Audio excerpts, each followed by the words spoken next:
Telangana assembly के speaker जी प्रसाद कुमार ने party बदलने वाले अराकीन असेंबली के इनहराफ के मामले में दरख्वास्तों की समाअत के लिए शेड्यूल जारी कर दिया। गुज़िश्ता इंतखाबात में बीआरएस के इंतखाबी निशान पर कामयाब होने वाले 10 अरकान असेंबली के कांग्रेस पार्टी में शामिल हो गए थे। इस पर बीआरएस ने पार्टी छोड़ने वाले इन अराकीन को नाअहल करार देने के लिए सुप्रीम कोर्ट में दरख्वास्त दायर की थी।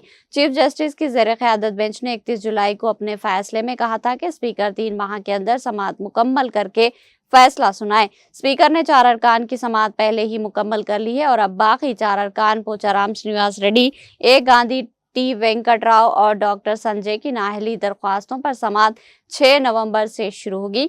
6 नवंबर को वेंकट राव और डॉक्टर संजय की दरख्वास्तों पर समाअत, 7 नवंबर को पोचाराम श्रीनिवास रेड्डी और ए गांधी की दरख्वास्तों पर समाअत, 12 नवंबर को वेंकट राव और डॉक्टर संजय के मामलात पर दूसरी समाअत, 13 नवंबर को पोचाराम श्रीनिवास रेड्डी और गांधी की दरख्वास्त पर दोबारा समाअत होगी। दरअसल सुप्रीम कोर्ट की जानिब से दी गई मोहलत 31 अक्टूबर को खत्म हो चुकी है। इस पस मंजर में असेंबली स्पीकर के दफ्तर ने अदालत उज़्मा से मजीद 2 माह की मोहलत देने की दरख्वास्त की।